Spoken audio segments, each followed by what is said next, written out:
What's up? Welcome to my channel. My name is Bailey Ruskus, also known as Chef Bay, and I'm a professional plant-based chef and a best-selling cookbook author of the cookbook Cook, Heal, Go Vegan. I am so excited that you're here and you landed on this video. Be sure to like, comment, and subscribe. And if you want more tips and tricks in the kitchen, keep watching. This is also the place for exclusive videos to my podcast, The Plant Remedy. If you're interested in diving deeper in plant-based cooking or just want to incorporate a little bit of fun into your cooking routine, join our membership called Cook 5 Heal that you can cook with me live weekly, and it's so much fun. So I hope you enjoyed this video, and I'll see you soon.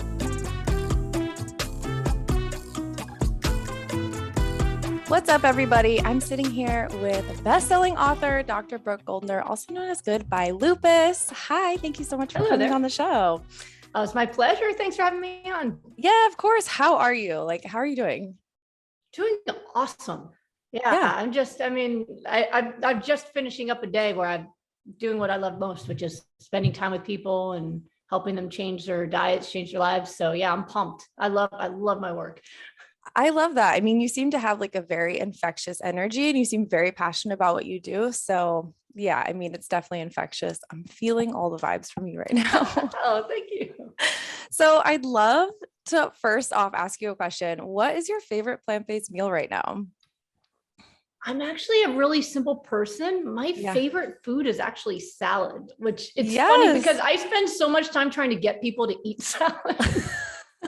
And they're like, yeah, I have always just really loved salad. I'm a weird person that I've always loved vegetables over fruits. Even as a kid, I would rather eat a pepper or a tomato the way someone else would eat an apple. Oh my gosh. I just really love raw vegetables. I love salads. I have this avocado Caesar that I make. And it's when the kids go to bed, I'm like, oh, it's like my salad time. And I already had salad at dinner, but that's my extra snack, I don't know. It's weird, but yeah, I'm not a very creative chef for the most part. Yeah. I was more so before the second kid. And then I was like, simple's fine. Pre-chopped, great, but yeah, I'm pretty simple eater. And so that's why I always joke with people, listen, I'm a doctor, not a chef. They need people like you, chef stuff to make it interesting. I'm just like, hey, this works, tastes good, I'm good. Yeah. So that's my thing. I really love to eat salads. I love that. I mean, you already have a leg up on everybody too. If you already loved to eat salads, you're like, well, yeah, my leg down was the fact that I was also grew up addicted to macaroni and cheese and Chef Boyardee, but I always did like vegetables. So the transition was easier in that way. Honestly, macaroni and cheese and Chef Boyardee was a pinnacle of the 1990s. I feel like we all were, And apparently the 1980s. And then 80s. Yes, exactly. So true. I know my husband always talks about his old love for Salisbury steaks, and he's, we're both vegan, and he thinks about it now. He's like, what was I thinking? How is that so normalized? A microwave Salisbury steak, but TV dinners. Yeah. I know. Little chocolate blob and the unrecognizable cook stuff, and it was exciting. This is I know, it's so true, it's so funny. But I'd love to hear a little bit about you and your mission and kind of everything that you stand for. I know a lot of people usually ask about your story, but I think that your mission is how your story made you who you are. So yeah, what's your mission? What's superhero story, the origin story. That's what I call the origin story, because, I work with people who are very sick, and I always tell them that, every hero has a really difficult origin story, right? Superman's planet blew up with his parents still on it. Spider-Man's uncle was killed. So I always tell people, if you're going through some hard time, just think of it like your origin story. You got to get through this. Yes. Then you're going to get your powers and you're going to do all this good in this world. And I always tell them also, no one's going to buy your book if it says was always healthy and rich and still am, buy my book. Nobody cares. Right. People want to see you started out, homeless and then you became rich, or you were sick and then you became well, right? Because then it's relatable too. Everyone's struggling. I've never been sick a day in my life. Do what I say. Totally. Which is, unfortunately, what a lot of people's experience is going to the doctor, right? Is somebody who has no idea what it's like to be in their shoes, just telling them what to do and then getting mad when they're non-compliant, but they don't understand. They've never taken the meds and had the side effects. They've never had, known what it's like to be sitting almost naked with just a drafty gown on vulnerable and having people poke at you and, you know, we're trained to poke where it hurts. Like they say, if they say it hurts, that's where you poke, right? Like, right. So it's a difficult experience being a patient. And that is, you know, really where my origin story started, is as a patient. You know, as I said, I grew up on junk foods because my family loved me. I mean, my grandparents are Holocaust survivors that they immigrated here as refugees when my mother was still like 5 years old to raise their kids in a place where there would be freedom from persecution. You know, they had family members who were murdered and, you know, they barely survived themselves. So, you know, they came here to be able to restart their family because they didn't have anything to go back to. I mean, the Nazis took everything. Right. So it's like, here's this new chance to have freedom and to go to school. My grandparents had 4th grade education. My grandmother was 4th grade. My grandfather was 6th grade. So they were going to come here, their kids were going to go to school and live these good lives. So I had lots of love and so much opportunity. I mean, my mom was the first one to go to college, her and her brother, you know, they went to community college in New York, and here I am, a doctor, right? So I was set up with lots of love. And one of the things that they believed is food is love, right? Like my grandmother was terrified of skinniness, you know, because if you were skinny when you were starving, that was bad, right? So she was always terrified of being skinny. So she fed everyone. My mom said she used to put butter and chocolate on her sandwiches to like fatten her up in 10. You can imagine. Yeah. So food was just something that if you liked it and it was plentiful, you get a lot of it. I liked bread. My grandma would buy me a loaf of bread a day and I would eat it with butter, you know, Chef Boyardee and macaroni and cheese. It was my favorite. Right. So why have fresh food when they can give me that? So, you know, it wasn't a lack of love or quite the opposite, but it was terrible. And then by the time I was a teenager, my dad was a franchisee for Domino's Pizza. So then I started getting to have pizza, lunch and dinner, because they did the school lunch for my high school. Oh, okay. So I ate pizza multiple times a day. And anytime I wanted it, I'd call and get free pizza. So, you know, I got invited to parties. That's like every teenager's dream. Right? You would think I'm the luckiest teenager, except by the age of 14, I'm in terrible migraines. At 16, I was diagnosed with lupus nephritis. I was in stage 4 kidney failure, arthritis through my whole body, weak in pain. And, you know, when we went to the hospital, it was because I had these rashes, which are typical for lupus, and I had pain. And then when they did the blood test in the hospital, they found I was a kidney failure. So then the next day I'm getting a kidney biopsy. So, you know, speaking of my grandparents, you know, my grandmother's super tough, amazing, but like, I never saw her cry ever, except this one time, which was in the nephrologist's office the day after my kidney biopsy, where he sat us down to tell us that, you know, I had the most aggressive form of kidney failure and they didn't expect that I would survive more than 6 months. So it was like this crushing thing to, you know, go from like, okay, my skin sucks and I'm in pain to you might not survive. And he said, the best case scenario is dialysis. Like we get you on dialysis in 6 months, you know, that's best case. But there's some experimental treatments that we're thinking about trying with lupus, where we intentionally shut your whole immune system off with high doses of chemotherapy. And maybe that will work because the current medicines they had at the time didn't. So we did that. And I come from a refugee family, an immigrant family where you just do what your doctor says. I don't have that experience currently, you know, because there was no Google back then. There was no, you know, most people come to me, they've been researching forever. They have, you know, they already have an advanced degree basically in their diseases. But, you know, when I was growing up, like the doctor, whatever they said, you know, that was it. Yeah. Doctors, because listen, it's the reason I'm sitting here. I would have died. And, you know, the chemotherapy was intense. They didn't know how much to give. So I had it for 2 years straight, every dose higher than the last, until they could effectively shut down my immune system, which is a terrifying thing because you get a cold, you know, you're in a hospital. That's why when they use chemotherapy for cancer patients, they often end up hospitalized for infections because the treatment for the cancer shuts off their immune system. Right. So, you know, it was an intentional thing. It was like what I did right before we started this recording. I shut off my computer and rebooted it. Why? To get all the bugs out, because, you know, Zoom, you know, sometimes like the mic's not working, the camera's not working, but you shut off your computer, you say a little prayer, turn it back on, works. Oh, So, I need to do more often. you need to do that. Yeah. So what they did that intentionally with my body, they said, well, for the first 15 and a half, 16 years, your immune system didn't do lupus stuff. So maybe if we just shut it off and reboot it, maybe it'll work. They still use those treatments today. They don't always work, but it did work for me. But it took 2 years of intensive chemotherapy, super high dose steroids every day. I was taking 7 pills a day, plus the IV chemotherapy, and finishing high school. So, I learned early on how to persevere through difficult times, but also in a way where I also was going after my dreams too. And that I credit mostly to my mother, really. She was the one who was kind of like, listen, you're not a patient, you're a person who's going to do amazing things, and you have lupus. Like, let's just put it in this box. You have lupus, so you got to take these medicines, you got to do this, and you have AP chemistry test, you've got, Scholars Bowl, you got all these things you're doing. So we have to just organize your study schedule around the chemo. Because when I took chemo, I couldn't even eat. It was bad. Right. So basically she taught me how to just work with what I had. And really, it also helped me, understand something that most people don't understand even through their 20s or 30s, is that we don't always know how much time we have.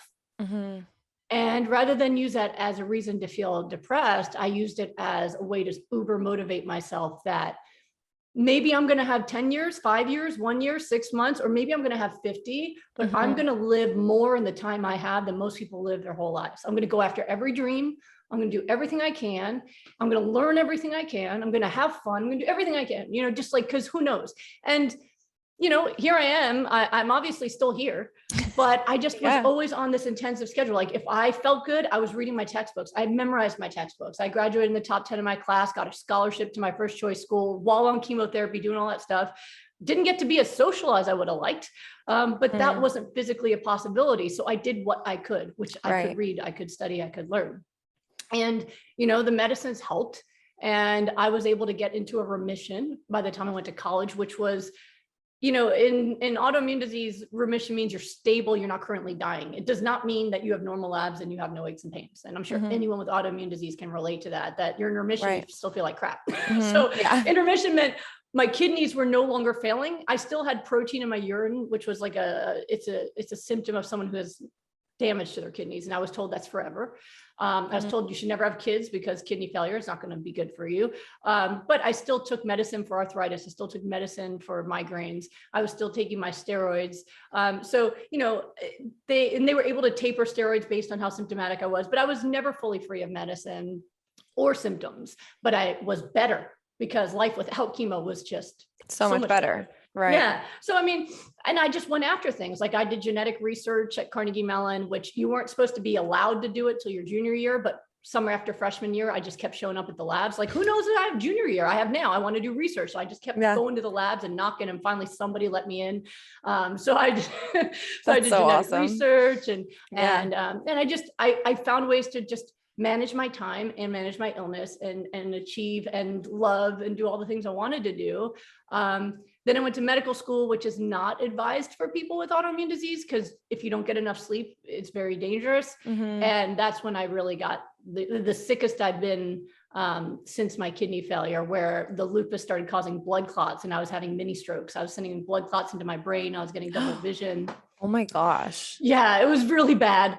So then I was put on injectable blood thinners. Okay, you inject yourself every day with blood thinners and you won't have the blood clots anymore. Don't hit your head because then you could bleed into your head. And it was just like, that's life with autoimmune disease. It's like, you try to stay a step ahead, but you kind of always need an umbrella on a sunny day. Like, there's always always a chance of clouds. There's always a chance something could go wrong.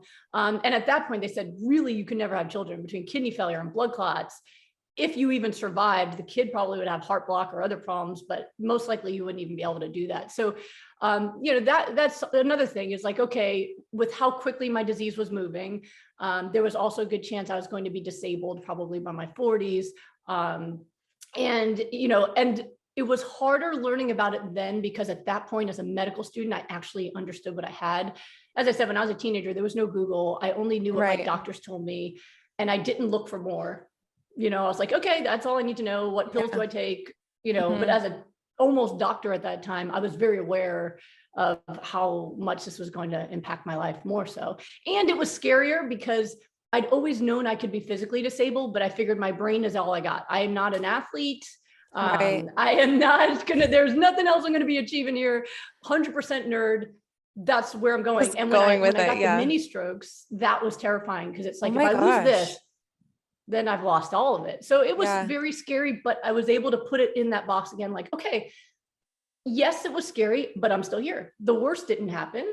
Once again, here I am, I'm back. So Yeah. I came back to this place of like gratitude. And that's one of the biggest things that I use today, helping people with illness. And most people who see me are really in bad shape. Nobody wants to start with raw vegetables. They're like, let me try paleo, let me try the bacon thing, let me try potatoes only, like anything else. Like, You know? I'm sorry, did you say full carnivore diet? Sure, I'll do that. Yeah. Yeah. Oh, that sounds way better. You know, I saw there's a cookie diet, like anything but the raw veggie lady. Oh So, my you know, when gosh. people come to me, it's usually their last thing. And often they're really terribly depressed. They've given up on that. They could have any quality of life unless they get better. And one of the first things I teach them is, while we're going to do everything we can to heal you, we need to help you figure out how to enjoy your life today, because you have today. I don't know tomorrow. The meteor might hit the earth tomorrow, you know, like even if you're in pain, even if you're exhausted, even, you know, whatever it is that you've got going on, what can we find that's beautiful today? What can we find that makes it okay and good to be you today? And what's cool is that actually accelerates recovery, because depression, anxiety are inflammatory. So if you can enjoy your life now, you'll also have more motivation to eat well, because why try to heal if you hate your life? Might as well not, right? Yeah, So well, it's something yeah. that, so I got good at that. I'm very good at happy. I'm very good at gratitude. And, you know, even when I became a medical director at a nonprofit, I used to treat the homeless, and they used to call me silver lining, because they're like, no matter how bad things get, you've always got like, what's good about it? You know, it's a habit of my brain. It's like, let me search for where the rainbow is. But that's, you know, and that's where everything changed for me. That ends up to where I am today was actually meeting my husband. And actually, I said it correctly, meeting my husband, because as soon as I met him, I knew he was my husband. Like that. And he knew that about me as well, that I was his wife. But I had to tell this amazing man that, like, my health issues, you know, because I hadn't talked about it, not because I was hiding it, but because I don't really put it in the forefront of my mind too much, was, you know, I can't have your kids. I'm going to become disabled. I'm not going to live long. You're going to have to take care of me when I become disabled. Like, it's not sexy. But he didn't even blink. He said, I'd rather have a short life with you than a lifetime with anybody else. I'm just going to make it the best damn life you could ever have. And let's get married. And so I was like, well, yeah, let's do that, because I'm all in. And I've never denied myself happiness, you know, and I meet people too. They're like, they feel bad for their partner that they're sick. I'm like, don't people get a choice to love who they want to love? Like, don't turn away love. Right? He wants to love you, you know, so I let that in. But I changed my diet at that point, not because I thought it would impact my disease. At this point, I'm a doctor and I was a genetic researcher. I went to one of the best schools for my major in biology. Like, I know science. It's never been brought up that diet had anything to do with disease. So I'm pretty confident now that that's not a factor. In fact, I never even thought of it. People always ask me, like, how did you know there was something better? I didn't know it. I believed what I was taught. That's right. Yeah, of course. There was no part of me that knew somehow. No, not at all. I changed my diet because my husband is an expert in metabolism, and his obsession has always been that there's an optimal way to eat for the human body metabolism. That is total nonsense. That when he was getting his master's degree in exercise science and all that stuff, that they're like, well, some diets work better for some people. He goes, no, that's not science. There's an optimal way. We're all made of the same cells, same organelles, same hormones. There must be a best way. We're not different enough for that to be true. Yes. We just haven't found it yet. So that was his obsession. Wow. And I met him at that time when that was his obsession. And he was working with people on TV and music videos to help them get fit. They would call him, take him into New York so he could work with someone. 3-4 weeks, I got a 6-pack. So I was like, well, I want to look like that. You know, because I did I was in Pennsylvania doing my training. I was overweight. I was eating hospital food. Great diet to be overweight and sick. Hospital food, great for hospital business. And you can hide a lot under a coat. So, you know, I'm not fat, but I'm like a size 11. I'm not, you know, and even though I worked out, I couldn't really change that too much. And so I was like, train me, babe. And he's like, this isn't a trap, is it? Because you're beautiful. I'm like, no, it's not a trap. It's not a trap. I just really want to look like those people in the music videos, like for my wedding. Why not? Right. So his diet wasn't optimized yet. Now he actually, his research has shown that the optimal way to build muscle as well as lose fat is on a plant-based diet. But at the time he was doing lots and lots of raw vegetables, high dose omega-3s, lots of water, but he thought like free range meat. And this was before paleo, but it was the same research paleo was based on, that like less inflammatory. But I'd been vegetarian since I was a kid, just because I loved animals, but I was a cheese and egg and processed fooditarian. So he's like, well, all the dairy and eggs and processed food, that's all making you fatter. He would never call me fat. But he said, you're not going to lose fat doing that. Right. I've never trained a vegetarian before. So he's like, I don't know, we'll take the meat out, eat edamame and tofu. We'll do the rest of the raw vegetables, everything the same. And it worked. I mean, within 3 months, I was a size 3. I was ripped. I looked amazing for my wedding. But within the first few weeks, my arthritis went away. My migraines went away. I've had so much energy. I could work 30-hour shifts as an intern overnight and then go to the gym, which is weird if you don't have lupus, like just so much energy. Yeah, totally. And when I went to get my labs checked 3 months later, there was no lupus, which is medically impossible, supposedly. Like once you're positive, you're positive. No protein in my urine, kidneys are normal, no blood clots. My cholesterol, which I was told was genetically high by my doctor when I was 21, had nothing to do with all the cheese I ate, was 156. I'm like, so we don't know what happened. I don't know. And what I can tell you is that was this month. It was 16 years ago today. And I've never had a relapse. I have been lupus free 100%. I have normal kidneys. I have no blood clots. I don't take any medicines. And I haven't. I had 2 beautiful kids. I think you can see some of their pictures in there. 2 beautiful boys. I was looking at the one like right above your head right there. Oh, my chubby boy. That's my little so Alex. Cute. Yeah. So I've had 2 healthy pregnancies, never had a relapse. And so that really was the origin story that led me to have the knowledge I needed to do this, because after I got better, we didn't accept it at face value. I don't believe it's real science or ethical for someone to say, I did this, I got better, just do what I did. Did you get better because of everything you did, in spite of something you did? Right. Right. So thankfully, for my husband and I, we're scientists, and we went down to cellular biology to understand what is the impact of nutrition on cellular repair and immune function. And what we realized was that we accidentally created the most anti-inflammatory way of eating, and it became a protocol, our hyper-nourishment protocol. And then we tested it for a year for free on anyone who was willing to eat that much vegetables. And only when we had a program that always worked, every person who did it had repair and arthritis go away and all these things, that's when we brought it to the public. So, I mean, I've been for a dozen years doing this, but so I had the knowledge that it took, but also I have the experience of being sick and the passion, because I just want everyone to feel the way I do. Like, I know what it's like to be almost disabled by pain and to be told you're dying and you can't live your dreams. And I know what it's like to live them all, so but it's just like, so that's why when you say, how are you doing? I'm like, I'm amazing. Like I just talked to someone today, she's doing rapid recovery with me, which is a program where I work with people every day, not because I don't like time off, but because for a lot of people, they need that level of help to stick with the plan. Yeah. And in 1 week, her kidney function, she no longer has protein in her urine. And she's like, how is this possible? How is it? I can't, like, she thought it was going to be at least a few months of work, and already in the first week. So that was what I woke up to, and then on top of that, like getting to check in with all these people who are doing great, long haul COVID going away, all this stuff. And it's like, I have the best freaking job in the world.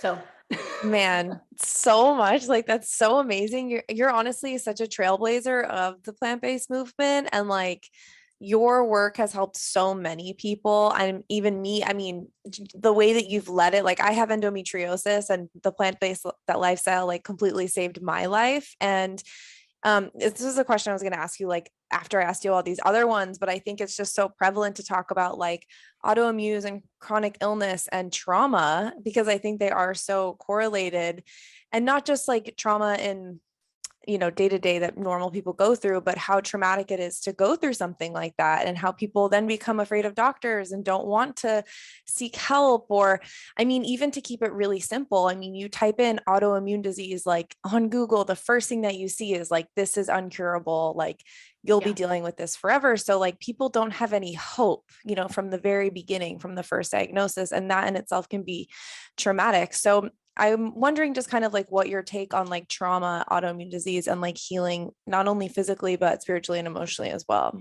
Yeah, I mean, that is really the work that I do on a daily basis. So, one of the things I didn't mention is before I went into teaching this full time, that was my focus, was on trauma and helping people learn happiness. So when I was doing my medical training, I originally thought, I'll be a rheumatologist. I have lupus, I'll help people with lupus. Most people do that, like go in and help people who are like you. Yeah. And through my work in the hospitals, I spend a lot of time talking to people. I know that's weird. Doctors aren't supposed to do that, but I really like talking to people and getting to know their families and connecting with them and giving them hope. And it's something that feeds my soul too, is to help people with that.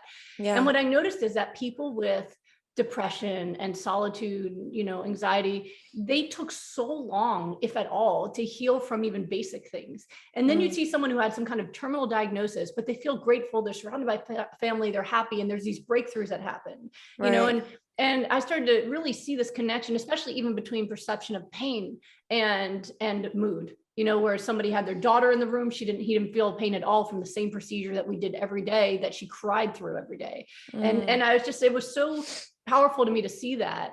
And I brought it up, to my attendings, and I was a medical student that wouldn't shut up about like, did you see that her pain perception was different? And the residents would be like, shut up, Goldner. The attendings loved it, but the residents are like, listen, I'm on my 8th cup of coffee, and like, can you just stop? But I saw this connection, and I started to realize maybe one of the reasons why my medicines were always effective when other people don't get that same benefit. Like Selena Gomez, one of the best rheumatologists in LA, had the same treatment as me with chemotherapy, still needed a kidney transplant. What was the difference there?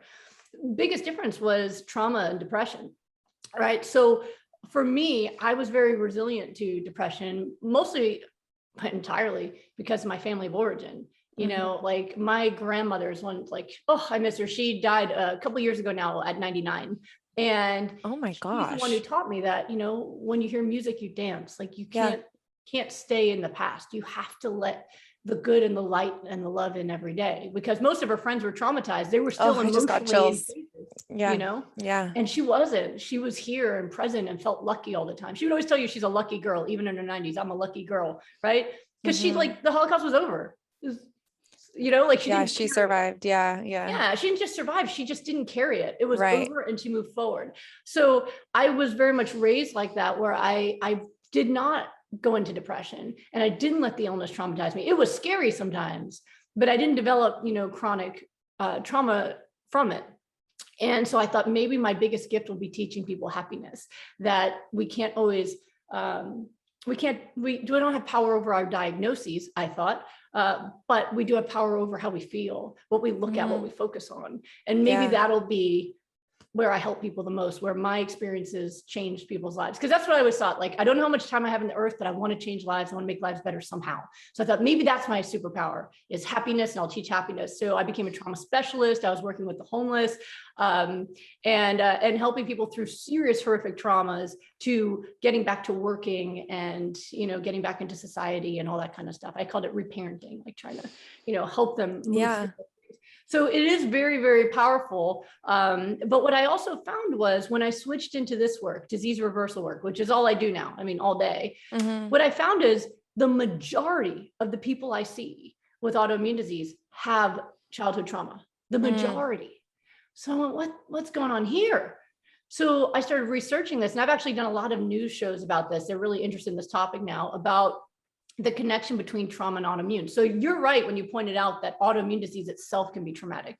You go from thinking you have a whole life ahead of you to being told there's hopeless, you're going to become disabled, you're not going to live your dreams. If you let that stuff in, it'll take over. Oh my God, what a horrible thing to hear. And most people I see, when I tell them you will get better, start sobbing. Because like, you're the first doctor that said there's any hope. I'm like, there's not just hope, you will get better. Like, I'm telling you, you're going to, like, it's just, it's something that's missing. And, their doctors are hopeless too. They don't believe they can get better either, but, that's one thing that's really powerful and can happen, is trauma from the illness. But what we found is that, as I mentioned before, that depression, anxiety, they are inflammatory. It disrupts your cortisol levels. It actually elevates inflammatory markers. And so what they found is that, if you have trauma, that's chronic depression, anxiety, right? You're constantly feeling that way. It's not just having a stress because you got fired or you got a divorce or something. It's like this chronic everyday disruption in your cortisol and elevation of inflammatory markers. So if you have a predisposition genetically towards an autoimmune disease, which a lot of people do, there's a good chance it's going to get triggered. Now, other people have seen that with other diseases, even like cancer and other things, that they had some kind of trauma or devastating emotional stress that preceded them getting sick. Wow. So there's definitely a link. The disease can cause trauma. Trauma can cause the disease. And so, it was funny when someone asked me once years ago, do I miss doing the psychological work, the psychiatry work, now that I do disease reversal? I'm like, I didn't leave that. Yeah, no, I didn't like leave that half at of all. it. Yeah. No, because what I do is I'm like, here's what you eat. Yeah. That's the simple part. Not easy. It's not easy to give up your foods, but it's simple. Eat these things. You're going to start getting better. And what I teach them is what I call self-care, like how to actually nourish your spirit, how to actually love yourself. That changing your diet is not one more punishment for a defective body, but the first step in true self-love. How do you nourish your spirit, your body? How do you forgive yourself and others? How do you allow yourself to let go of the pain in your life and actually embrace what's good? Like all of that is what I do every day. Like in my rapid recovery group, every day. They think they're coming for a diet, and then they're just listening to me all day about like releasing trauma. And suddenly they're in therapy. Allowing love into their life. Yeah. So it's super cool because at the end of 6 weeks, their arthritis is gone and they're happier than they've ever been. Like I had a guy in my last group who was 77. He did my group for glaucoma. And at the end of 5 weeks, the glaucoma was gone and his eyes were normal.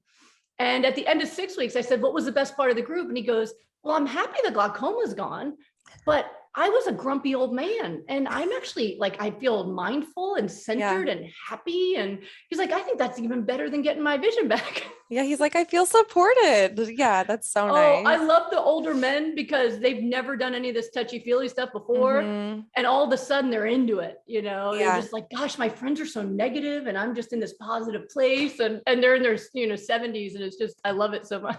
Oh my gosh, that's so awesome. It's so like, I find everything that you're saying so interesting and so just like in tune with everything that I've already kind of been feeling about not only myself, but people I know and clients that I work with as a chef, and like the relationship to trauma, past trauma and, disease.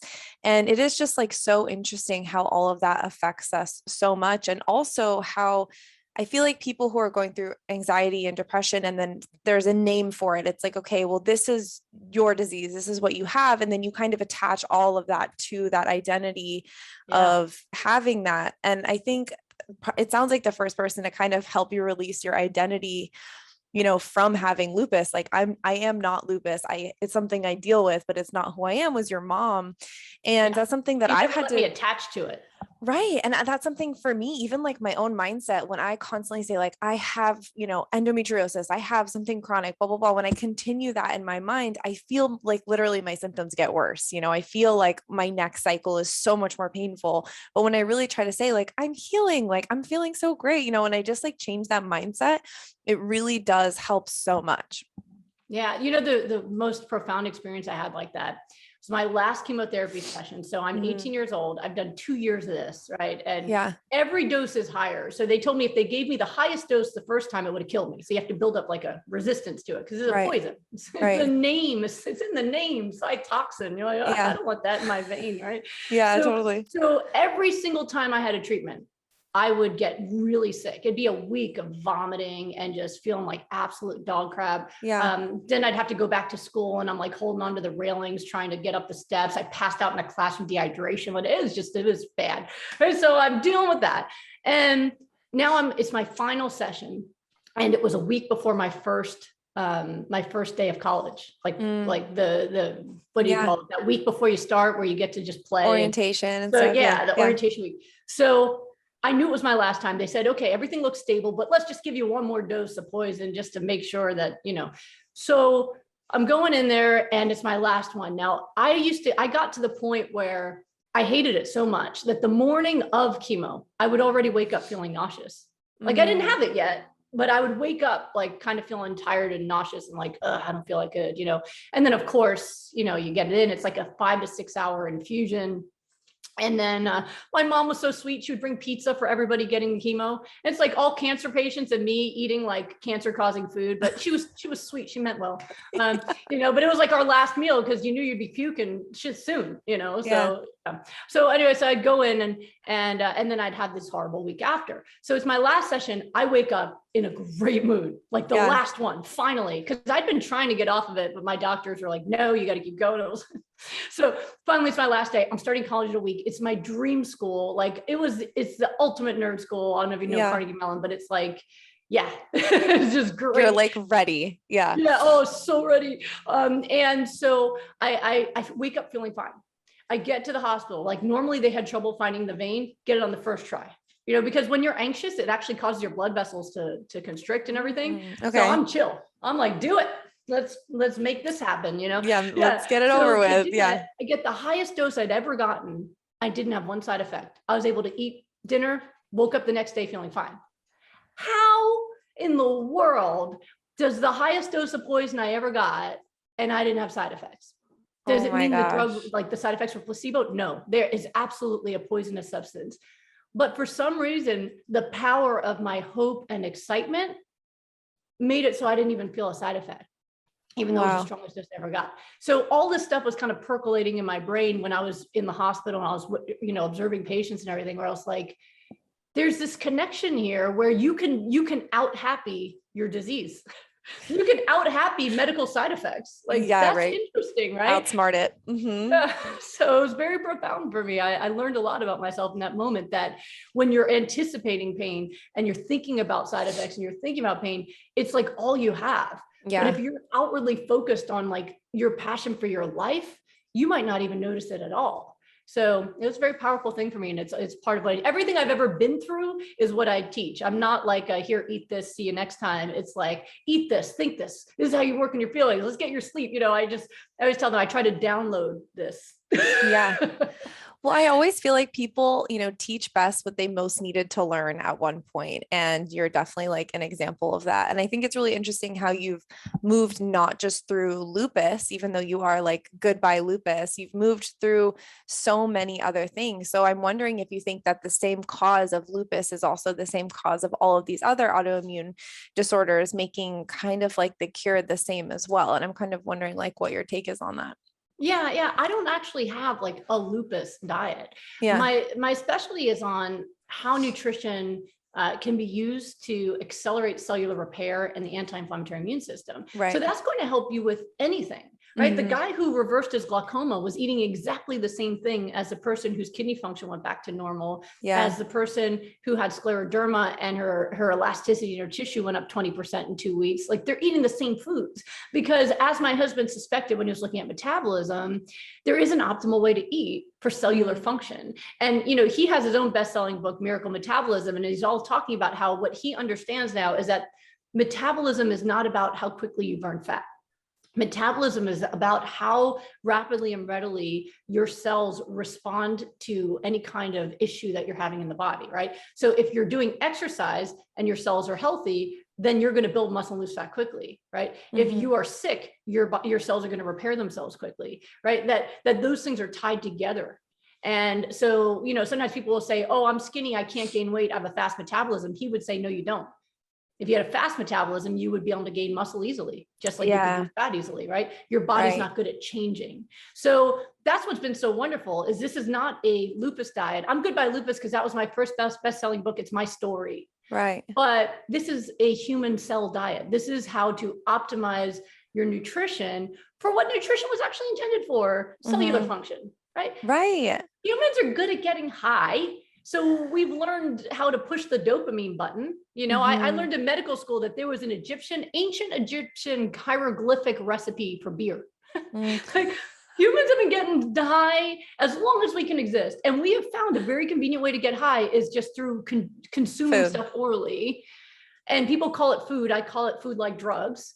Right. So we've learned to get high and we've forgotten, oh yeah, why are you supposed to eat? You're supposed to eat for your cell function. Oh, so that's what hypernourishment is. It's just like, it's an intentional overdose in the nutrition you use for cell function, like cruciferous vegetables and, you know, flax and chia for omega-3 fatty acids, water, necessary for bowel movements, not having headaches, but also healing, metabolism, weight loss. Like these are basic things that we were starved of almost from day one, most of us. Yeah, it's true. And I mean, I feel like with the agriculture and industrial revolution, we kind of like started thinking of food as ways to kind of either deal with excess other things that we've had, which is why like the whole dog food industry came into play.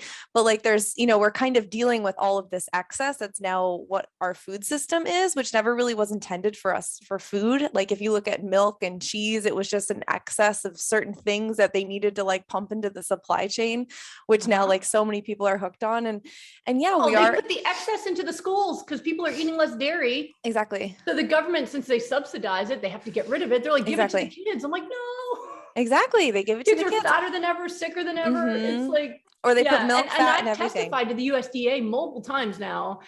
But right before and after my testimony is like the meat industry and the dairy industry and the sugar industry and the alcohol industry, all telling you how great their products are. And I got 2 minutes, Yeah, totally. And I mean, like the way that they lobby for these industries and, it makes sense why people are so confused. I mean, you look at everything that's happened with COVID and they're like, oh, the government doesn't care about our health. Why should we trust this? Or why should we trust this information? And it is so, especially as just like a normal consumer to be like, I don't know who to trust, what to trust, if these people have my back, if they don't. So I get why there's so much like misinformation, but you're right. Like we are a society that's addicted to our pleasure points, and that's something that I really try to help my clients with is teaching them that you can't have pleasure and healing in food. You just have to understand like how to build flavor outside of, animal fat.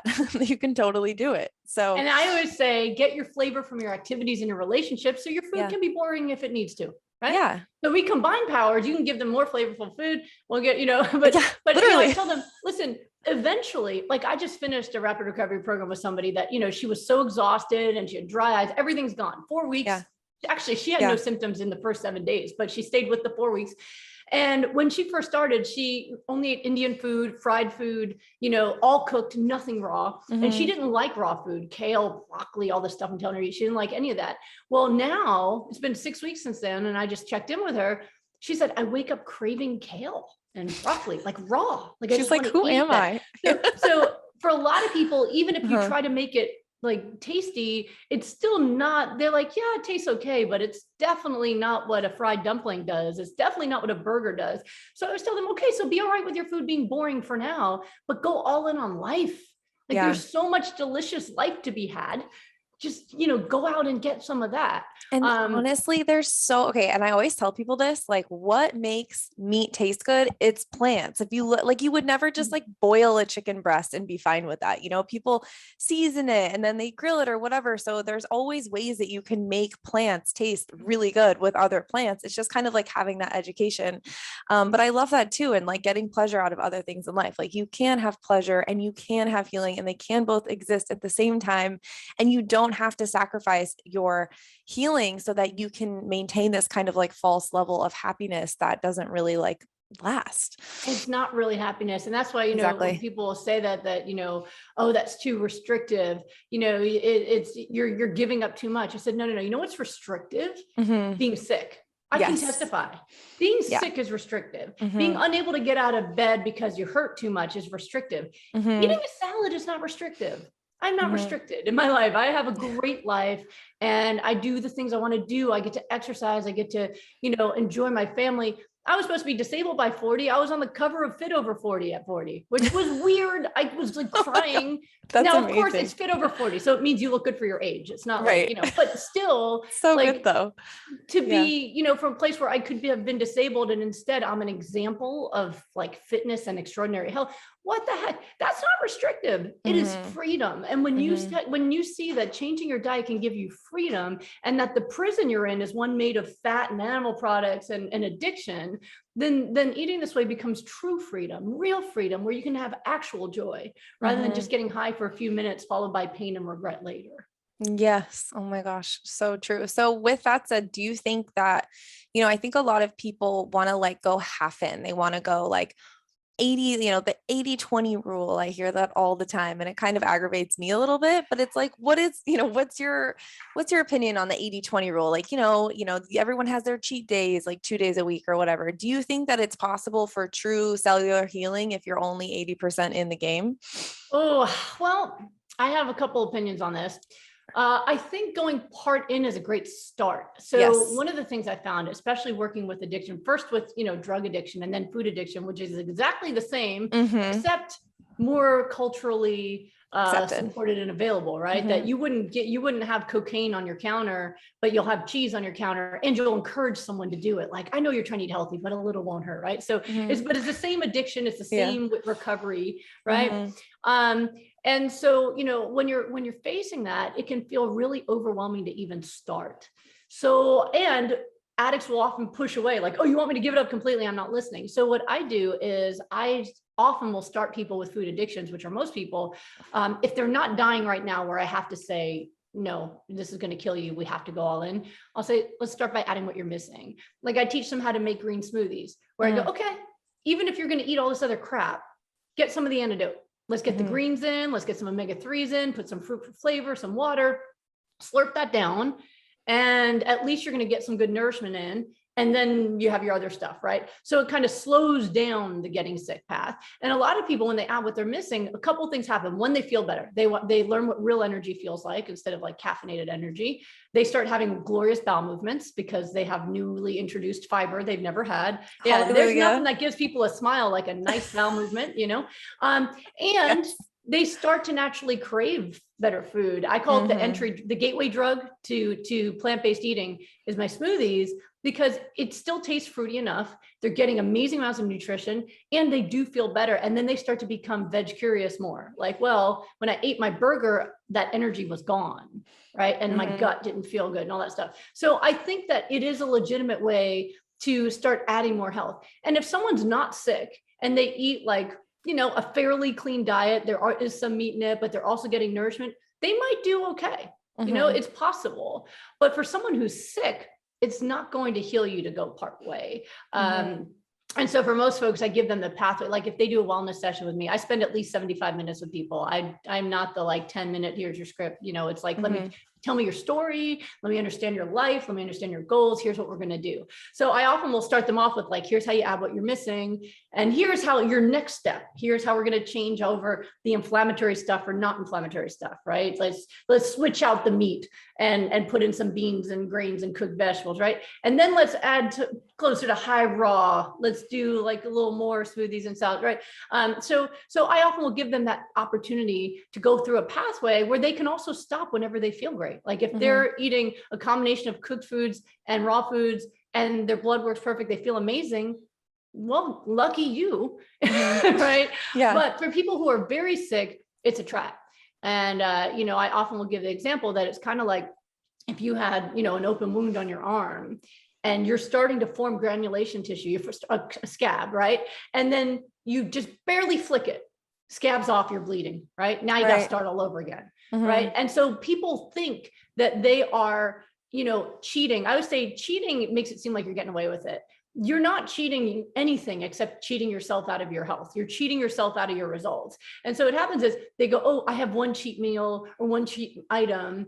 And then when they don't get better, they're like, oh, I did that protocol. It didn't work. No, you didn't. You didn't do it. What you did was you started to do it and then you undid it once a week or you undid it once a day whenever you had your cheat food.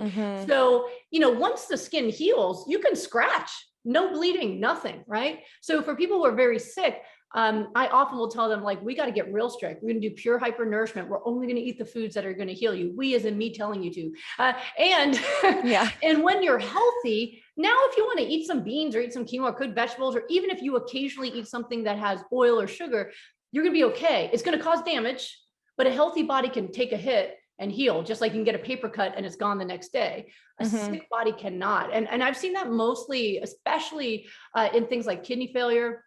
I've actually published reversing end-stage kidney failure, getting people off the transplant list just with nutrition.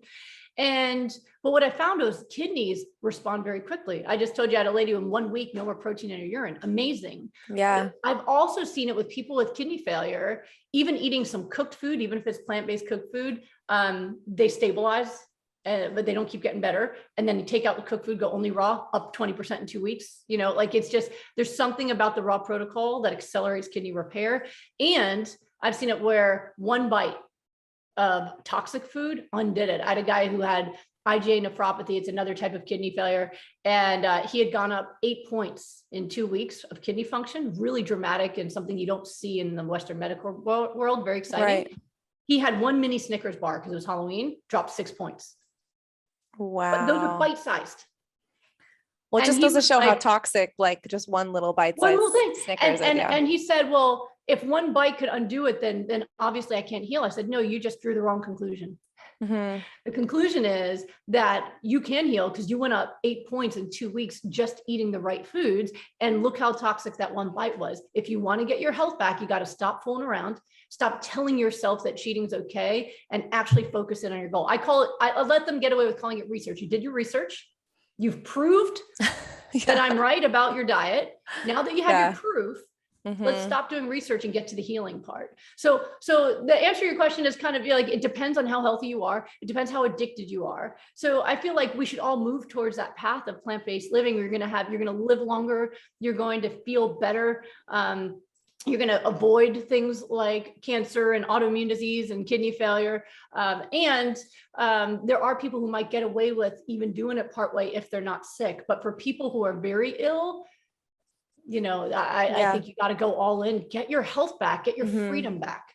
Right. Yeah.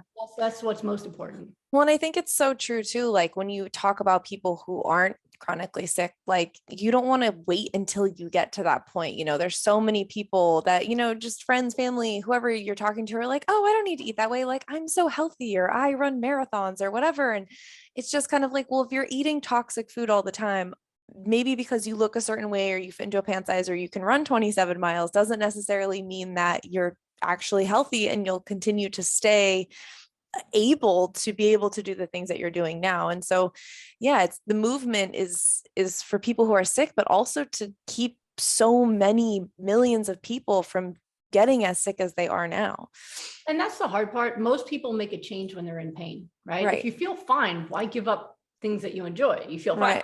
I think COVID has really brought that out more. I did a video talking about this amazing study that was done out of Colombia right at the early part of the pandemic, where they were studying doctors and nurses on the front lines. This is before we had vaccines or treatments or anything. It was brand new. Yeah. And so doctors and nurses on the front lines, and how many of them got moderate to severe COVID and what they ate, which I thought was brilliant. Someone actually did a study just looking at their diets and how badly they got hit by COVID. And what they found was that anyone who identified as plant-based or vegan, so not even raw versus processed, but like anyone who identified as plant-based or vegan, they had a 73% lower rate of moderate to severe COVID.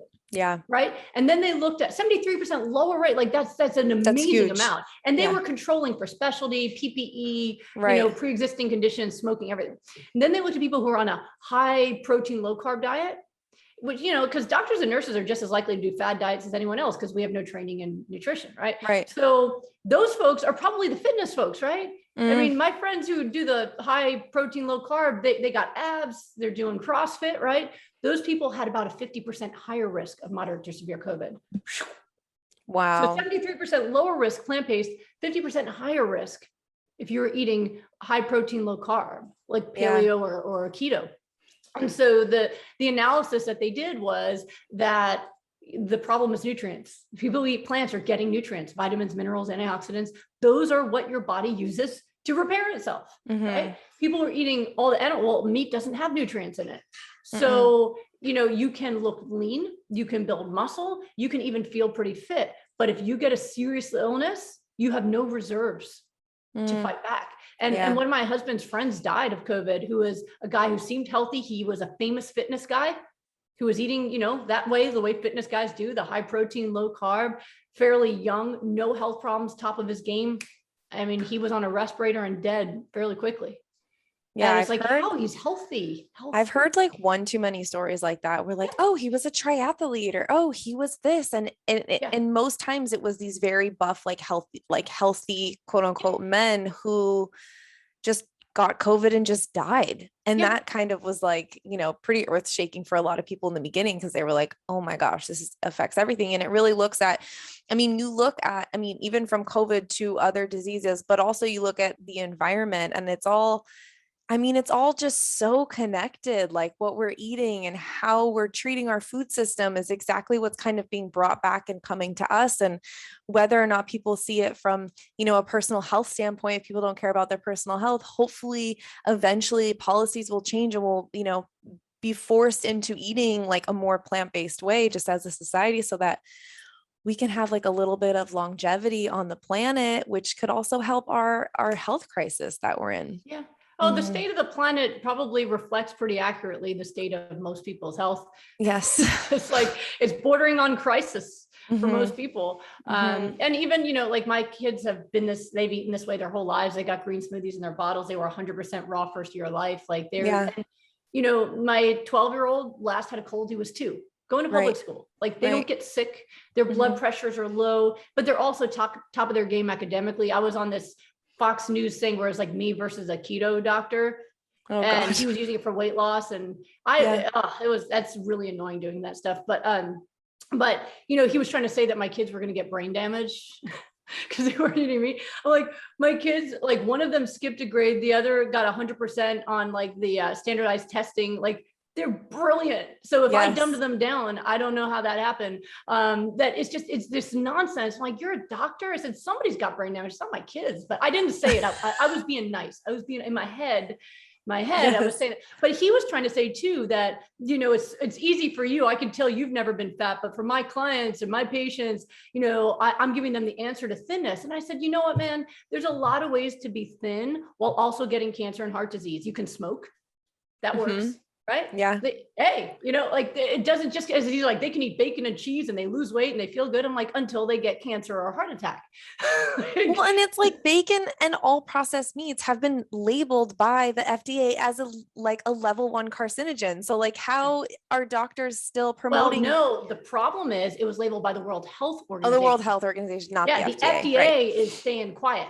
You're right. And that's the problem. Mhm. And I think this will change. I mean, it's very much a similar story if you look at smoking, right? Mhm. That back in the 60s when smoking was super cool and you were annoying if you were a non-smoker, just like vegans are annoying, right? That you're annoying if you're a non-smoker. And smoking's everywhere. It's in your face. It's next to you in an airplane. You can't get away from it, like a lot of plant-based people feel, right? And back then in the 60s and in the 50s, when they were promoting this, there was already research showing that cigarettes was causing lung disease, emphysema, possibly lung cancer.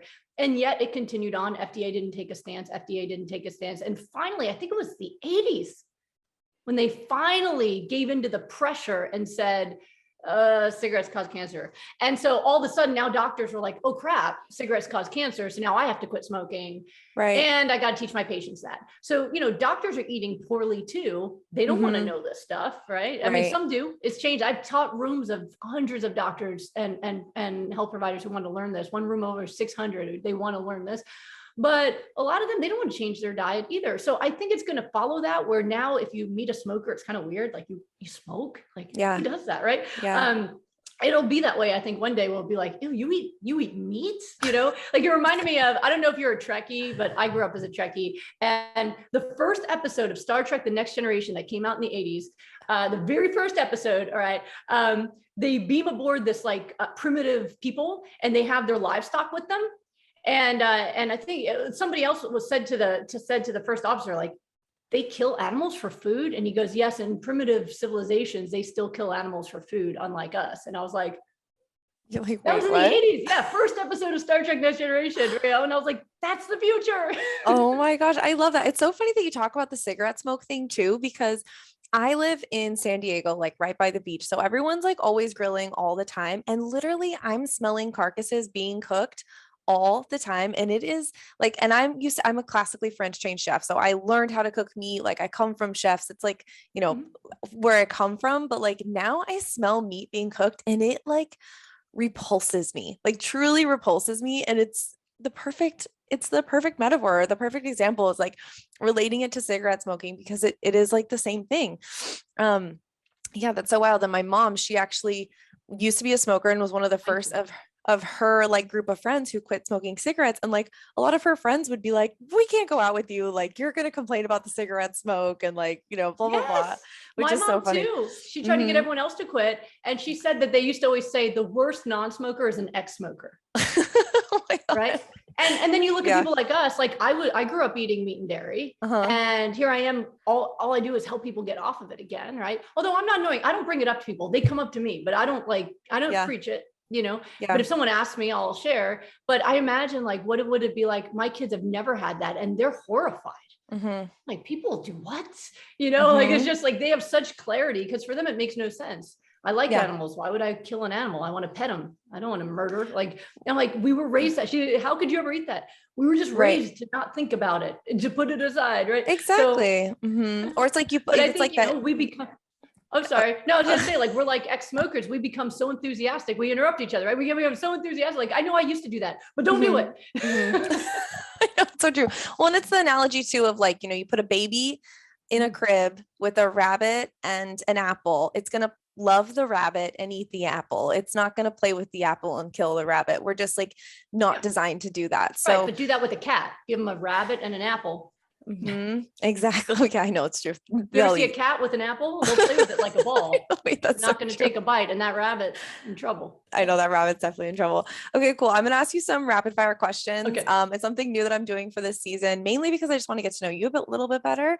I know what you do, but I don't necessarily know that much about you. So there's like 8 or 9 questions. So just answer your first answer. So green juice or green smoothies? Green smoothie. Green smoothie. Workout in the morning or the night? Morning. Morning. Are you an early bird or a night owl? Night owl. Oh yeah, girl, me too. Tea or coffee? Coffee. Coffee. Sweet or savory? Oh, savory. Savory. Well, yeah, the vegetables. Yeah. Yeah, of course. I think I already know the answer to this one, but raw or cooked foods? Raw. Raw, of course. Do you like to do big meals or snacks throughout the day? Oh, big snacks throughout the day. That's cheating, but I'll take it. I like being full and I like eating all the time. I don't know what to tell you. What's your favorite holiday? New Year's. New Year's. I love that. New Year's second would be Halloween. Okay. I love pure celebration holidays. New Year's is like new beginnings. Everybody's celebrating, no matter what country they're from, what religion they have. Everybody's celebrating on New Year's. It's just such a positive, exciting day. And I love costumes. So okay. So Halloween maybe is like second. Yeah, like it's coming up. I've got most of our costumes here. We're ready. Yeah. What are you gonna do for Halloween? I'm actually going on my honeymoon for Halloween. Oh, so wow. I'm going to be honeymooning. We got married during COVID. So we're finally Congratulations. Thank you. I love marriage. It's the best. Yes. So for you. It's the best. 1.5 years later and we're finally making it happen. So yeah. Okay. Summer or winter? Oh, summer. Always. No winter ever. Yeah. And then finally, staycation or vacation? Oh, vacation. Vacation. Where it's like, what's your COVID? Like I need to, I want to go somewhere. But I love travel. I love people. I love connecting. I'm an extrovert. So staycation is fun if it's, hubby and me and everything, but I love getting out there in the world. Just get out. I love that. So thank you so much for coming on. Do you have any final words of wisdom for our listeners? Oh goodness. I think that one thing I always like to communicate is just that we need to not only connect with what's good for ourselves, but also how much what we do affects the people around us. One thing I learned early on was that I didn't suffer through illness alone. Everybody hurt when I hurt. Everyone loves you. So if you're having trouble getting motivated for yourself, sometimes it can help to just connect to the people around you who love you and get motivated for them. Because what you do for yourself, 1, you're going to be a role model for them. And 2, you can save yourself for the people who love you and need you around. That's beautiful. Thank you so much. Where can people find you or do your protocol if they feel so called to? Yep. I share my protocol for free on a regular basis. I do live Q&As for the public on a regular basis whenever I can. So if you're trying to learn more, goodbyelupus.com. If you go to goodbyelupus.com, again, it's called that because that's who I got known for, but there's a whole lot of things I help people with, but there's free gifts there, smoothie recipes, videos, and things to help you get started. Yeah. And then I'm very busy on social media because that's where people are. Yeah. So on Goodbye Lupus on Instagram and Facebook, for those people who are my age and older on Facebook, and and for the people who are 30 and under on Instagram. I even played on TikTok a bit, but it's too much pressure to do things in 15 seconds. But I have some things there for people who are there. But definitely YouTube, Facebook, and Instagram at Goodbye Lupus. I'm always out there trying to inspire and educate people. Awesome. Well, I feel very inspired. Thank you so much for being here. It's my pleasure. I had a great time. Thanks.